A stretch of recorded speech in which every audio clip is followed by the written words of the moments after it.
Good morning, everybody. Welcome to those joining on Facebook and YouTube. Happy to have you here as well. Back from a little bout with COVID, but feeling good. Sorry I missed you guys last week, but let's get right back on track. The message that I have for this morning, we're going to be looking at some very interesting teachings.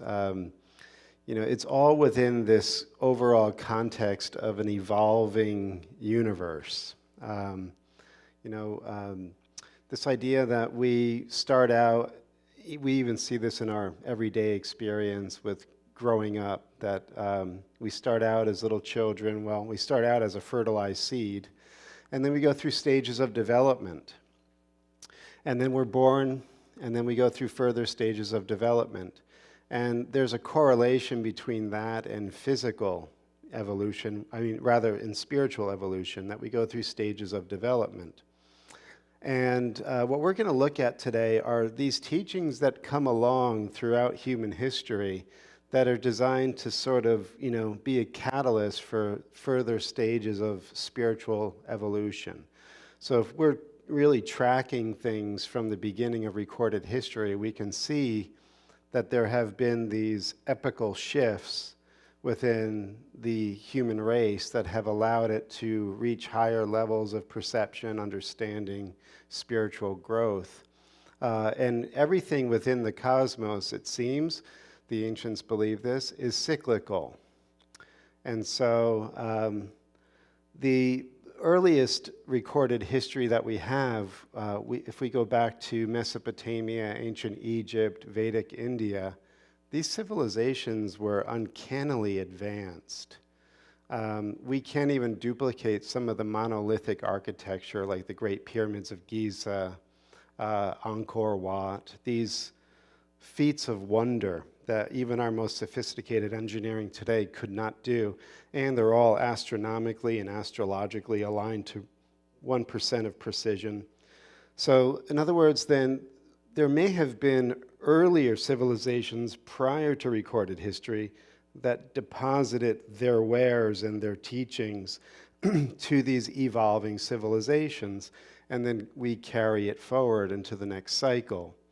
And so what we're seeing in our day and age are these interventions from, you can call them celestial teachers and guides. And so we're going to be looking at some of these celestial teachers and teachings. We're looking at the Bible on Wednesday nights. And you could see even in that ancient record, there have been these intercessions of higher beings coming in, establishing moral, political, and social laws, spiritual laws to, again, uplift. In our day and age, we have some pretty interesting versions of these epical revelations. We're going to be looking today first with a little bit of a poem by Sri Aurobindo, Savitri. And if you're familiar with Sri Aurobindo and the Mother, their integral yoga is all about evolving to the next level of what they call the supramental species, that we are in potential divine beings waiting to hatch. And through a spiritual practice, we are gestating this divine seed or Christ image within us so that it can birth and we can go to the next orbital level of our consciousness and grow up out of just being animal biological beings and entering into a higher order or a celestial order. And speaking of the celestial order, it's mentioned in A Course in Miracles that when we begin to have these miraculous shifts within our consciousness, we reconnect to what Jesus in the Course calls the celestial order. And there we begin to view ourselves within the perfection of God's vision. And we understand that we come from above, not from below, and that we are sojourners on this planet, and we are undergoing these mutations and transfigurations in order to reconnect with what we once were and will be again. So we'll look at the Course. We're also going to look at something called the raw material or the law of one. Has anybody heard of this? Yes? Interesting stuff. That was channeled. The channeling sessions began in 1962, but then the raw material began to come in 1981. And it was done in a very systematic and scientific way. So pretty, rigorous structures were in place to make sure that the teachings were of a higher order and integrity. And then finally, we'll look at some of the teachings of the Urantia book. I've brought this up before. Many of you know of the Urantia book and how it's considered to be an epical revelation designed to bring us into a right relationship with our higher self and the creator of all. So I think we're going to have a nice, fun time, and we'll see how it goes and where it takes us. So let's just center within the heart, open the mind, and prepare for contact.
As we prepare the heart-mind for the teaching, we just want to feel like we are dialing down all static and distracted thoughts, becoming very quiet and still within.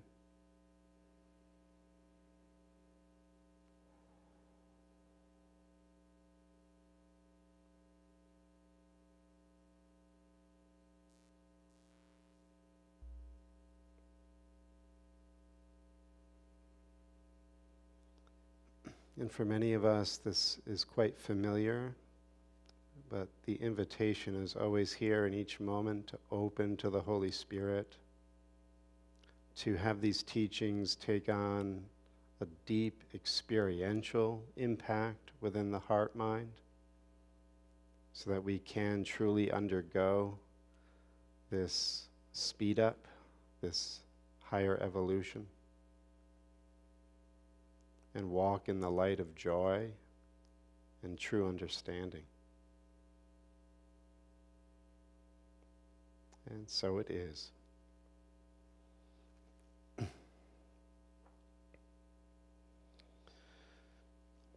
So we're going to look at A Course in Miracles in just a few minutes. One of the things that was apparent to Helen Schuckman, who was the scribe of A Course in Miracles, was that she had signed up for this project prior to her physical birth. That came up in the notes of her autobiography. And she began interacting with the voice of the Course, who of course announced himself as the historical Jesus of Nazareth. And the reason for Helen agreeing to give the Course, or rather receive the Course, and Jesus to give the Course, is that humanity was undergoing sort of a retrogressive evolution. We were slipping. We weren't making the gains that we needed. There was more distraction, more confusion, darker ignorance entering into the collective humanity that then the plan really determined it to be. We were, staying asleep. We were resisting. And so the Course came in as one aspect of this speed up, as Jesus calls it, to bring us into right relationship with our higher truth. And so in Savitri, which is Sri Aurobindo's epic poem, he speaks of this sort of getting lost in the slog and the divine plan that is designed to uplift and elevate us out of it. And so in his consummate poetic style, Aurobindo has this to say: in a brute world that knows not its own sense, thought-racked, upon the wheel of birth we live, the instruments of an impulse not our own, moved to achieve with our heart's blood for price, half knowledge, half creations that soon tire. A foiled, immortal soul in perishing limbs, baffled and beaten back, we labor still. Annulled, frustrated, spent, we still survive. In anguish we labor that from us may rise a larger seeing man with nobler heart, a golden vessel of the incarnate truth, the executor of the divine attempt, equipped to wear the earthly body of God. Communicant and prophet and lover and king, I know that thy creation cannot fail, for even through the mists of mortal thought, infallible are thy mysterious steps. And though necessity dons the garb of chance, hidden in the blind shifts of fate, she keeps the slow, calm logic of infinity's pace and the inviolate sequence of its will. All life is fixed in an ascending scale. An adamantine is the evolving law. In the beginning is prepared the close. So in other words, we are doomed to perfection within the divine plan, that eventually this evolving cosmos is being pulled into the embrace of the divine. But in the meantime, and during certain cycles and periods of time, we can lose our way, we can become lost. And we could do this, individually, but also collectively. And so, as a hope and as a warning, this plan is rolling along.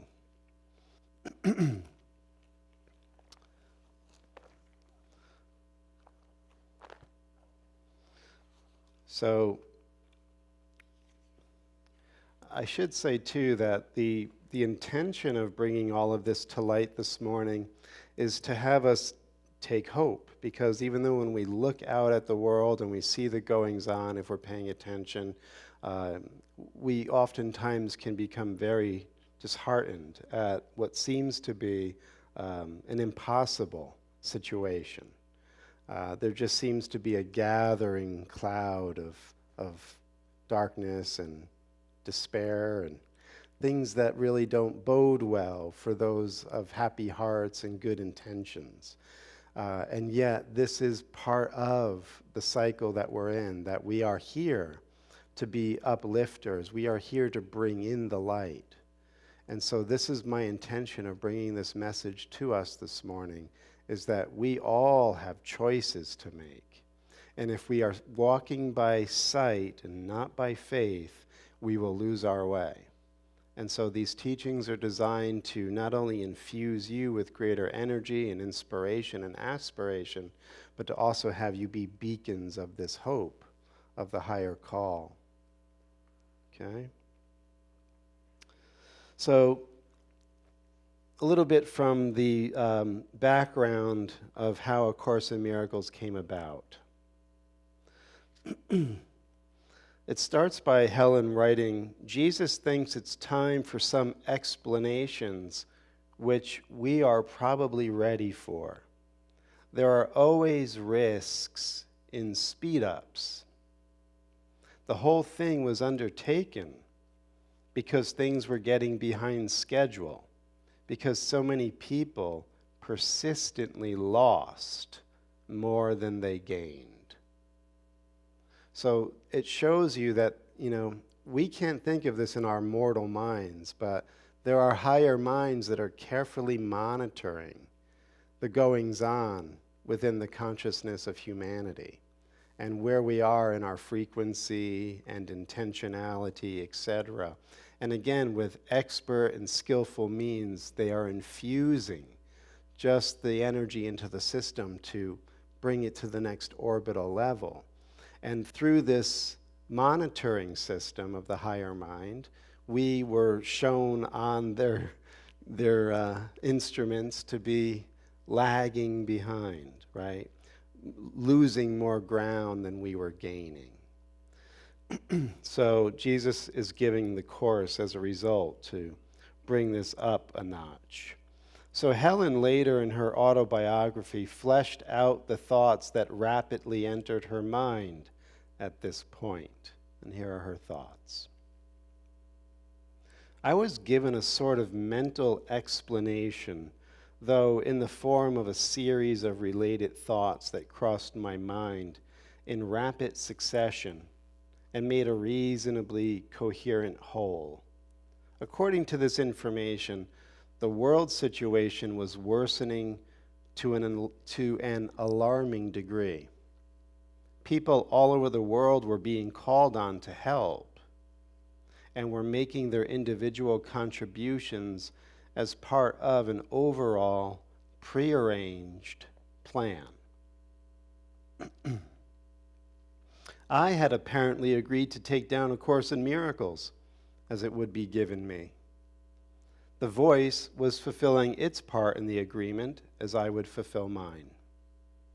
I would be using abilities I had developed very long ago and which I was not really ready to use again. Because of the acute emergency, however, the usual slow evolutionary process was being bypassed in what might be described as a celestial speed-up. I could sense the urgency that lay behind this explanation. Whatever I might think about its content, the feeling was conveyed to me that time was running out. Okay? Pause on that one.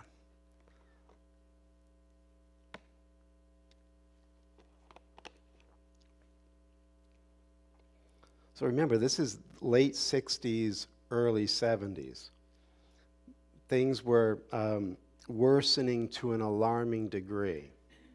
And if you're tracking sort of the spiritual temperature of our planet at that time, things were becoming more and more geared towards the globalist agenda, the dumbing down of society. All of these things were being engineered from the other side to bring about a spiritual darkness.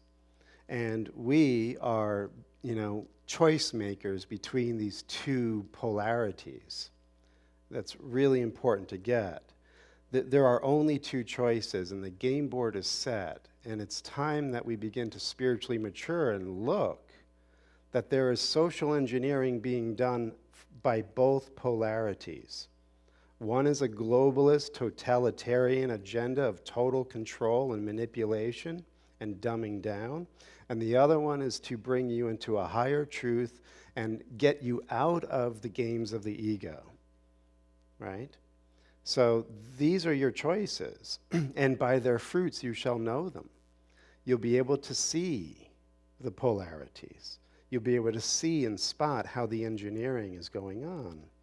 Things are worsening according to plan on that side, and things are speeding up according to plan on this side. And we are the choice makers, right? Finally, it is clear what has been happening to Helen. Before her birth, she had agreed to enter this life in order to play her part in a global plan to restore humanity's forward progress. And this agreement, after slumbering for decades, has at last stirred to life.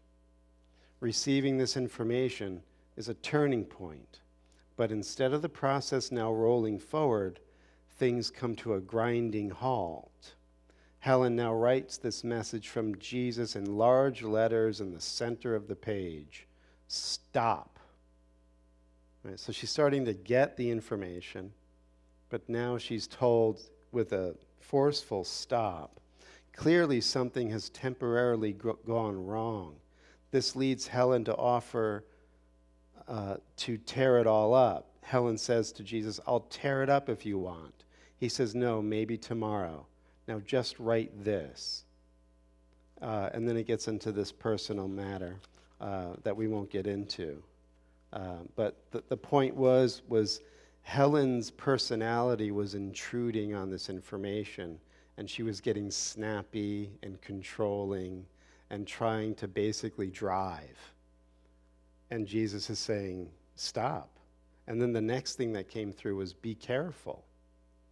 So as we're going through this evolution or this transformation, we have to watch how the personality will still, especially if we have a controlling nature like Helen, still going to try to infuse itself within the guidance. And oftentimes our guidance is going to just be our own hyper-controlling nature posing as the voice that's helping, our spiritual walk. So we have to be constantly in check and watching the mind carefully. So all of that to say that Helen is now getting recalibrated to the right relationship with this voice, and things get back on track.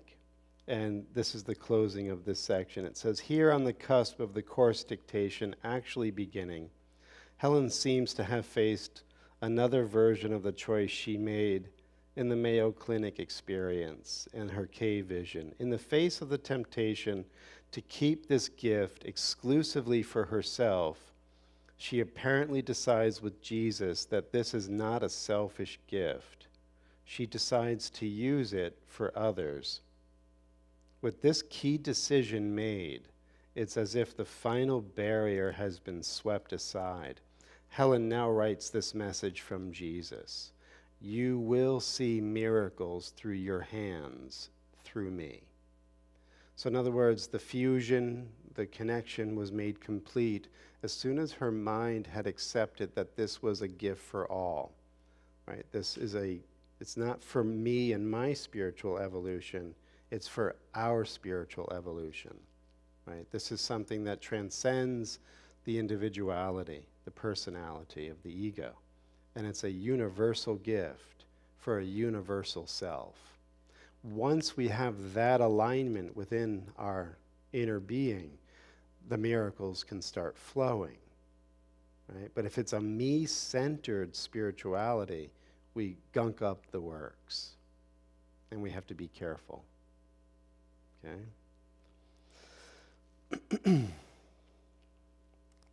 Just one more little tidbit on this celestial speed up. So this is where, on that note, it says in the course, nothing physical, mental, or spiritual should be used selfishly. Nothing physical, mental, or spiritual should be used selfishly. Right? So remember, we're in this celestial speed up, we're learning how to acclimate to the next level of reality. This, if you could say that we're going up the chakra tree, it's a good way of seeing it.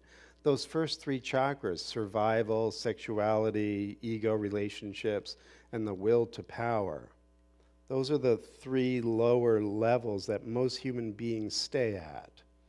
We're opening the veil of a universal self, which is the heart chakra. We're going to that next orbital level collectively in terms of opening to compassion and higher wisdom, right? Embracing a more shared identity. And in order to do that, we have to develop and cultivate the qualities of that oneness, that unity. So all selfishness will, by this process, be transcended, right? He says, you should live so that God is free to arrange temporary human constellations as he sees fit, right? And human birth, maturation, and development is a microcosmic representation of a much larger process of creation and development of abilities. So we are evolving within a greater evolving universe, right?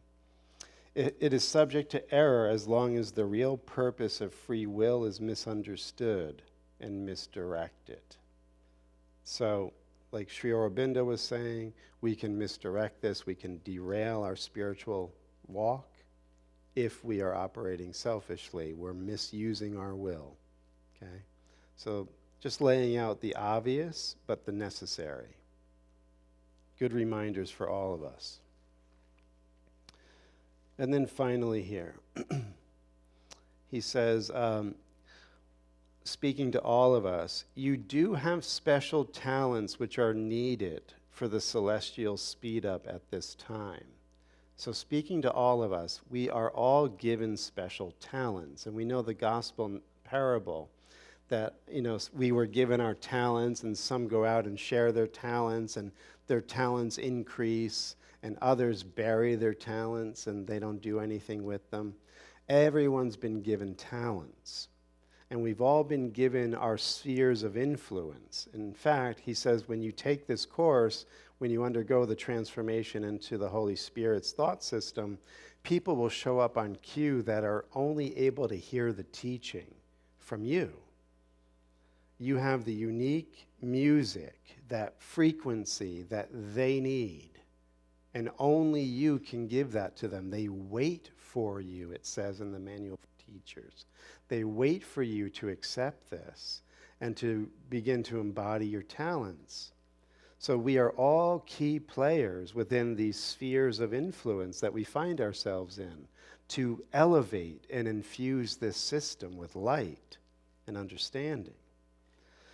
So he says, you do have special talents which are needed for the celestial speed up at this time. But note that the term speed up is not one which relates to the transcending of time. When time is abolished and all the sons of God have come home, no special agents will be necessary. But do not underestimate the power of special agents now, or the great need there is for them, right? Because there's the retrogressive evolution, there's the engineering of the pulling into darkness. So special agents are needed to counterbalance that, to bring the light, to be proactive, to be miracle workers at the human level. This is the game on.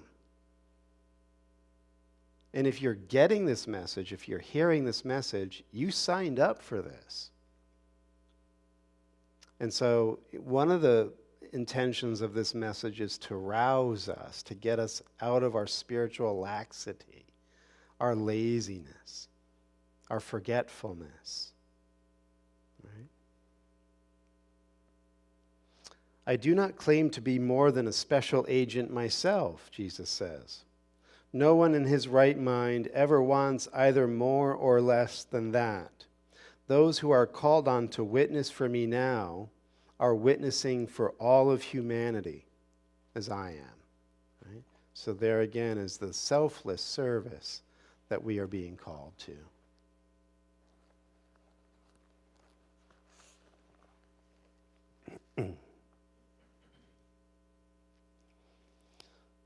So we're going to shift gears a bit to the raw material, the law of one. What's interesting about this teaching or channeled message is that it looks at things much like you get within the Bible, that a sower went out to sow, and there's this seed that's been planted within humanity, this divine logos, this Christ seed. And through these cycles of evolution, like seasons within the planetary being, this seed is undergoing its growth and its stages of development and ripening until, like the Bible calls it, the time of harvest. You've heard of this, yes? And Jesus actually tells a parable in Matthew's gospel that there's going to be the angelic harvest of human consciousness. so that we are going to be brought into a higher house, right? We're going to go through another level or dimensional shift within our consciousness. So in other words, we're preparing for that. Loving, compassionate, forgiving qualities create synergy within the system that trigger these latent potentials within the being and cause that seed to undergo an rapid growth. And then your whole being will begin to resonate with the frequency of the next orbital level in the system. And you'll be graduated or harvested into that next presence, right? This is how we grow. And, it sucks when you're the kid that gets left back, So there's that kind of a feeling too. It's like, you gotta take your tests and pass the grade, or you get left back, right? So if we're harboring too much resentment, too much blame, we haven't moved our judgments, we haven't really gotten out of our dysfunctional or toxic patterns, that can retard our growth and leave us back a grade. And you don't like to get left back a grade. It sucks, right? Nobody's out there judging you, but your choices matter. That's what this teaching is saying. So the law of one talks about this harvest, but listen to how it starts out first. This is from Book 1. When we attempt to consider our relationship with the universe, we begin to see that there is a great deal more in heaven and earth than has been dreamt of in most philosophies, right? Quoting Shakespeare. It's an unbelievably gigantic universe, and if we have a true relationship to it, we must ourselves be more than or other than our daily lives seem to encompass. In the raw material, a good deal of information is discussed concerning our true relationship with the universe, but it is good to realize that we do have a long tradition of work upon what may perhaps most simply be called the magical personality. Magic is, of course, a much misused term and is mostly understood as being the art of prestidigitation or illusion, in other words, stage magic. So they're saying don't confuse what we're calling the magic personality with sleight of hand stage magic. Different. When one sees a magician, one accepts the fact that one is seeing very skillfully performed illusions. However, there is a study of the so-called magical personality that suggests there is a thread that runs through our daily lives that we can grasp, and using that thread, remove ourselves from time to time into a framework of reference points in which we see reality as being that of the spiritual body. In other words, you can shift. Like when you could stop and become present, you can pick up that trace, that resonance of that deeper you, what the New Testament would call the inner man or the secret self, the magical personality. Just symbols giving you the same information. And during the day, you can find moments where you can shift your reference point and begin to see things from a spiritual dimension rather than through the five senses, right? So we shift into the spiritual body, that of the personality that exists from incarnation to incarnation, and indeed since before the world was, right? This is your ancient self. You could shift into that reference point. By working upon this magical personality, by interiorizing experience, by accepting responsibility for all that occurs, by carefully analyzing our reactions to all that occurs, and by eventually coming to balance our reactions to all that occurs, so that our actions in our environment are generated within the self and are no longer simple reactions to outward stimulus.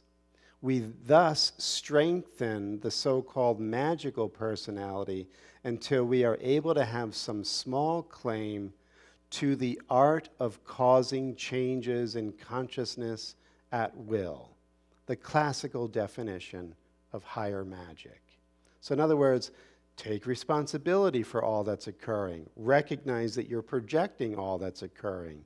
Become aware of the fact that you can no longer have to react to the old patterns of things that are happening to you from out there. As you have that semblance of mind and intention, you actually strengthen the power of your will.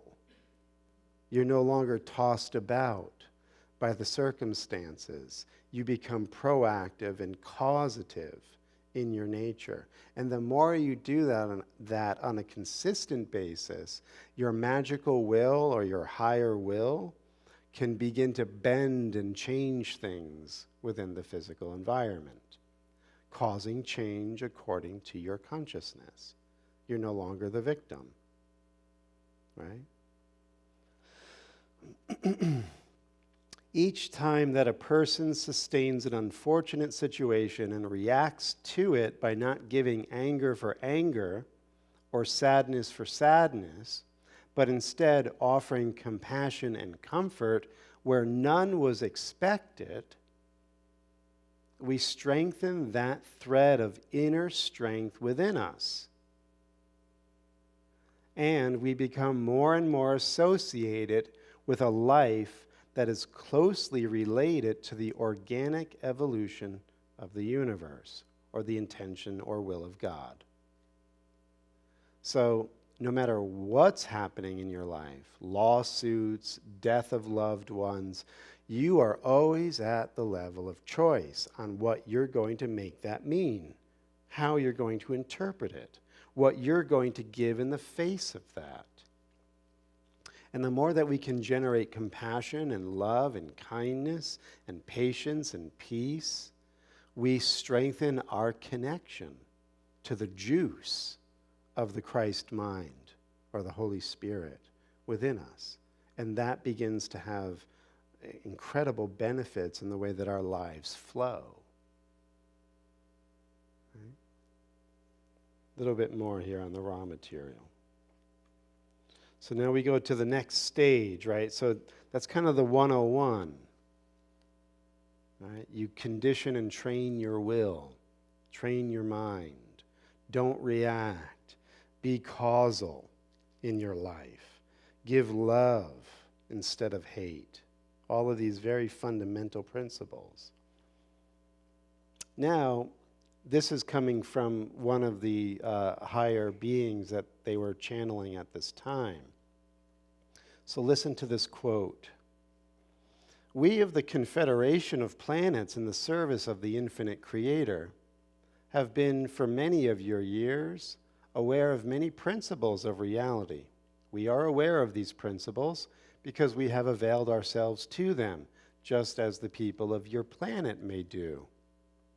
It is possible through meditation to totally reduce the illusion that you now experience that creates the separation. An illusory separation to what it actually is, a total illusion. We have been continuing to speak to you about meditation. We have spoken to you many times about reality and about love and about understanding, and yet you do not seem to be able to overcome the illusion. The reason for the illusion, my friends, is that man on earth has, the reason for the illusion, my friends, is one that man on earth has generated. He has generated, speaking about all of us, he has generated it out of desire. This illusion can be useful. It's very useful for those who would wish to evolve at a very rapid rate by experiencing it and using it while within it. Many of us who are now circling your planet would desire to have the opportunity that you have, the opportunity to be within the illusion and then through the generation of understanding, use the potentials of the illusion. So rapid evolutionary growth gain, right? We're being given a very powerful opportunity to evolve at a very high rate.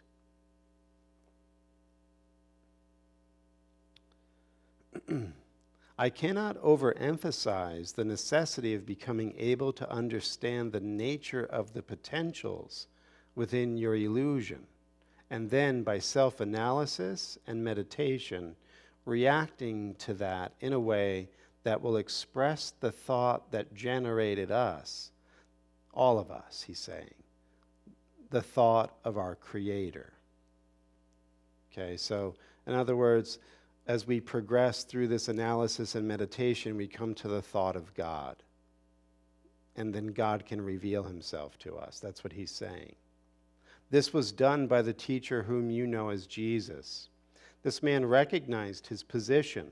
He recognized the illusion. He understood the reason for the potentials within the illusion, and his reaction to these potentials and activities within the illusion was a reaction which was expressing the thought of the Creator, the thought of love.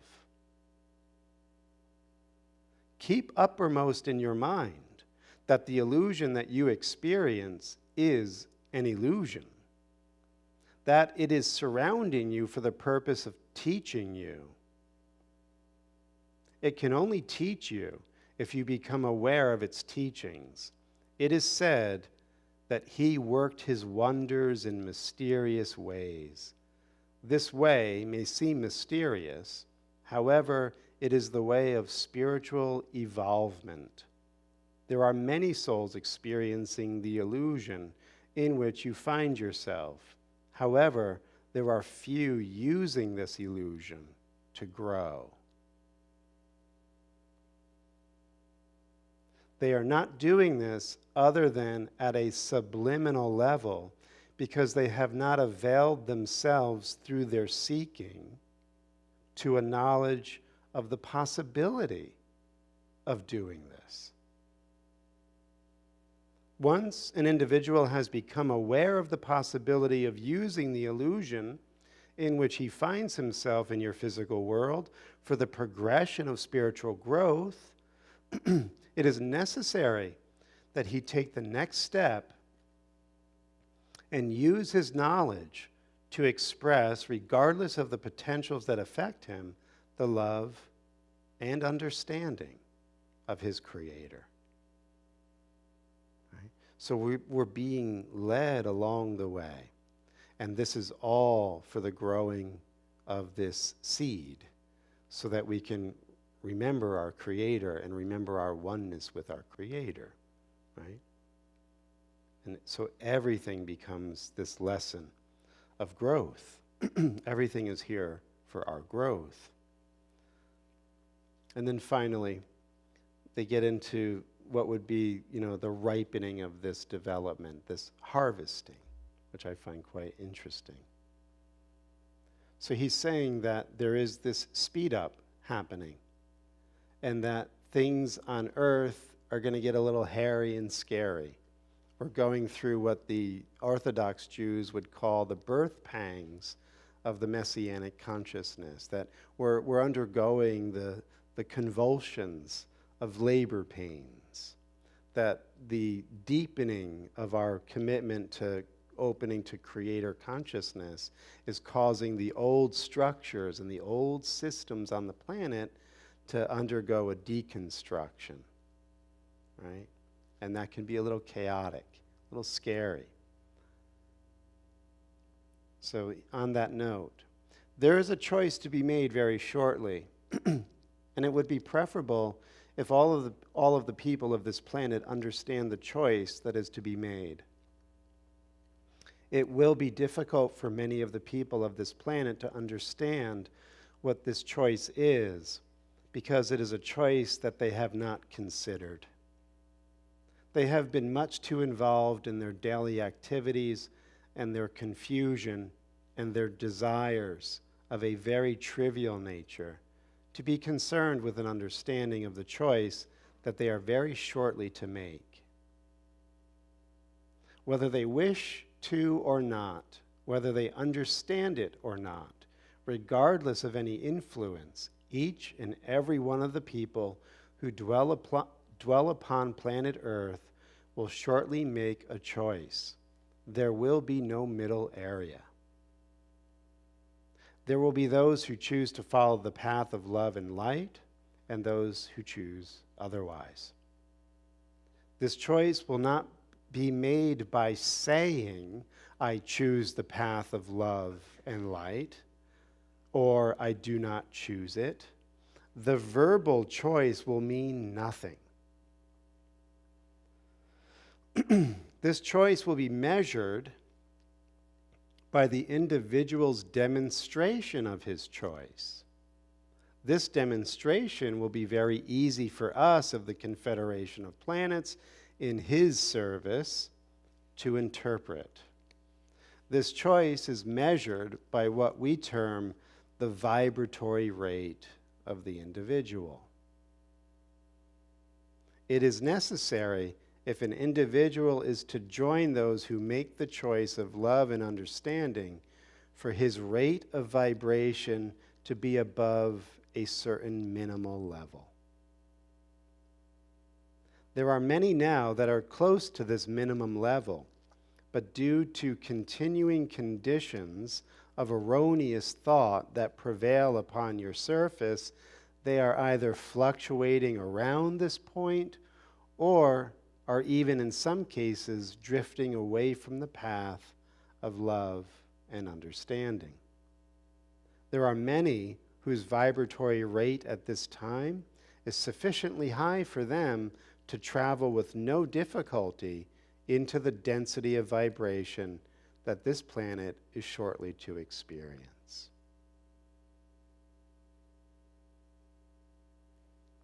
And finally, there is going to be a harvest, as you might call it, a harvest of souls that will shortly occur upon your planet. Again, I offer this for consideration. I am not saying believe this, but consider it. We are attempting to extract the greatest possible harvest from this planet. This is our mission, for we are the harvesters. In order to be most efficient, we are attempting to create first a state of seeking among the people of this planet who desire to seek. This would be those who are close to the acceptable level of vibration. Those above this level are, of course, not of as great an interest to us, since they have, you might say, already made the grade. Those far below this level, unfortunately, cannot be helped by us at this time. We are attempting at this time to increase by a relatively small percentage the number who will be harvested into the path of love and understanding. Even a small percentage of those who dwell upon your planet is a vast number, and this is our mission, to act through groups such as this one in order to disseminate information in such a fashion that it may be accepted or rejected, that it may, in a state lacking what the people of your planet choose to call proof. Finishing. We offer them no concrete proof, as they have a way of expressing it. We offer them truth. This is an important function of our mission, to offer truth without proof. In this way, the motivation will, in each and every case, come from within the individual. In this way, the individual vibratory rate will be increased. An offering of proof or an impressing of this truth upon an individual in such a way that he would be forced to accept it would have no usable effect upon his vibratory rate, because it's not an act of will. It's an act of acquiescence to truth outside of us. We must make the choice, right? Without proof. Blessed are ye that see, blessed are ye that believe and do not see. We just had that lesson in Thursday's Course in Miracles class. So this then, my friends, is the mystery of our way of approaching your peoples. So we are being seeded within the thought flows of our life experience. And we will feel truth vibration within these thought flows. And if we acclimate to those truth vibrations, we literally make them stronger, and we become more affected by them, and we change our frequency, and we go into a tipping point, and we are then ready to graduate. This is done moment by moment, thought by thought, choice by choice. Can't get more practical than that. But what steers the ship is your intention, what you will. And remember, the game board is set. There is no middle ground, truth or illusion.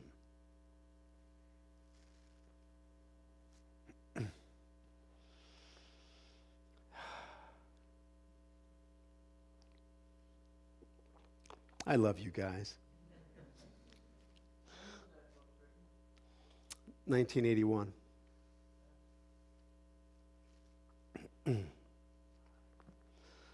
So our final stop on the journey this morning is with the Urantia book, a profound teaching of over 2,000 pages. We can only touch in a very little bit. And this section, or this paper, paper 110, it talks about what the Urantia book calls thought adjusters. And thought adjusters are aspects of the Father, right, the supreme creator, that he bestows upon all personalities. Personalities, according to the Urantia book, are divine creation. And what accompanies the evolving mortal on these dust world creations as they're coming up in their development is this indwelling adjuster. And through our choices in the mind, we either bring the adjuster influence in stronger and clearer until we encounter what the Urantia book calls fusion with our thought adjuster, which then literally alchemically gives birth to the soul. And with that fusion and sacred marriage giving birth to this soul, we are then qualified, we made the grade, to go into higher orbital worlds, right? So very similar in that regard to what we've been covering so far. Just like we saw in A Course in Miracles, the Holy Spirit's work is designed to speed us up and bring us into this miraculous perception. Same idea. So just a little bit here about relation of adjusters to individual mortals. The endowment of imperfect beings with freedom entails inevitable tragedy, and it is the nature of the perfect ancestral deity to universally and affectionately share these sufferings in loving companionship.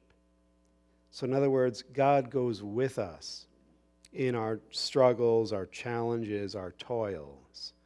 And so God has not left us alone, right? Like Bob Marley sang, love can never leave us alone. So right here, right now, is the presence of the Supreme Being, just a choice away where you can fuse with it. And remember now, these teachings are coming from celestial presences. So these papers are given by celestial teachers. And I'll just see if I can quickly find. This one is presented by a solitary messenger of Orvanten, which is the master universe. Okay? These are just, little, not little, but rankings of the celestial teacher, supposedly. So that's why the first person is speaking from that solitary messenger. So he says, As far as I am conversant with the affairs of a universe, I regard the love and devotion of a thought adjuster as the most truly divine affection in all creation. The love of the sons in their ministry to the races is superb, right? The creator sons that oversee the worlds of evolving mortal races. Superb devotion. But the devotion of an adjuster to the individual is touchingly sublime, divinely father-like. The Paradise Father has apparently reserved this form of personal contact with his individual creatures as an exclusive creator prerogative, right? You can't get more intimate with the creature being than the thought adjuster. And that circuit of ultimate intimacy is reserved only for the Paradise Father and each one of us. It's beautiful. And there is nothing in all the universe of universes exactly comparable to the marvelous ministry of these impersonal entities that so fascinatingly indwell the children of the evolutionary planets. Just a little bit more. I thank you for your indulgence and your patience. Adjusters should not be thought of as living in the material brains of human beings. They are not organic parts of the physical creatures of the realms. The thought adjuster may more properly be envisaged as indwelling the mortal mind of man, rather than as existing within the confines of a single physical organ. And indirectly and unrecognized, the adjuster is constantly communicating with the human subject, especially during those sublime experiences of the worshipful contact of mind with spirit in the superconsciousness. In other words, when you're meditating, when you're praying, when you're opening to the divine, that's when contact is being made between you and your adjuster. I wish it were possible for me to help evolving mortals to achieve a better understanding and attain a fuller appreciation of the unselfish and superb work of the adjusters living within them, who are so devoutly faithful to the task of fostering man's spiritual welfare. These monitors are efficient ministers to the higher phases of men's minds. They are wise and experienced manipulators of the spiritual potential of the human intellect. So they know how to engineer. They know how to tweak and influence and inspire us, right? Masters at doing that. These heavenly helpers are dedicated to the stupendous task of guiding you safely inward and upward to the celestial haven of happiness. These tireless toilers are consecrated to the future personification of the triumph of divine truth in your life everlasting. They are the watchful workers who pilot the God-conscious human mind away from the shoals of evil, while expertly guiding the evolving soul of man toward the divine harbors of perfection on far distant and eternal shores.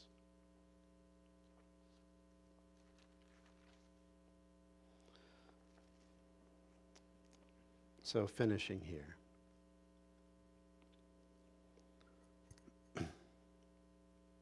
Today, you are passing through the period of the courtship of your adjuster. Right? You're going through a courtship, is what they're saying. And if you only prove faithful to the trust reposed in you by the divine Spirit who seeks your mind and soul in eternal union, there will eventually ensue that oneness, that supernal harmony, that cosmic coordination, that divine attunement, that celestial fusion, that never-ending blending of identity, that oneness of being, which is so perfect and final that even the most experienced personalities can never segregate or recognize as separate identities the fusion partners, mortal man and divine adjuster. Right? So just to do a brief recap, the reason why I end it with this section of intimacy with God is even when we're looking at the macrocosm and the vicissitudes and the storms and the challenges and all of this stuff going on, we come back to this quiet moment of cultivating intimacy with our Creator. That we want to recognize that we are being carefully prepared to bring about this birth of the higher mind or the God self within this mortal frame. And so I'll leave it there for today. Blue bag's going to go around. Any thoughts, comments, or questions? David?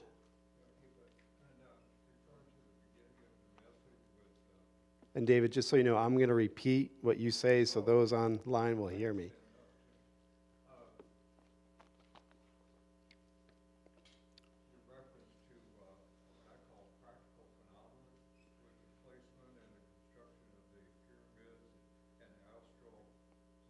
Right. There was a group, or may still be, in the South Pacific called wayfarers, and they were expert navigators.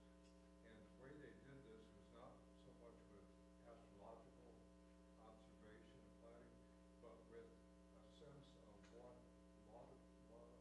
latitude and longitude they were at, and their guidance system was touching the water, putting their hand inside the ocean, picking up the subtle vibrations. So you're saying that there was this group of people called wayfarers that were actually using subtle sensitivity of ocean currents and other forms of unseen phenomena to navigate their ships.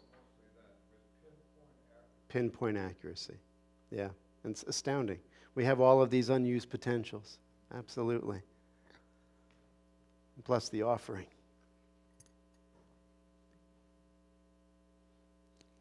Yeah. We just bless the offering, intending that whatever form it may take, that the energy be used for upliftment and true connection with what is. And so it is. Amen. Okay, everybody. Am I past time? I can't really see the glare on the clock. Just a couple of minutes. All right, not so bad. All right, let's seal the deal. As we rest within the center of the heart, we become more sensitive to this inner attunement with that part of God that is always available for us.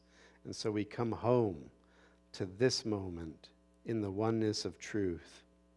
And in this recognition, we know that the light of God surrounds us.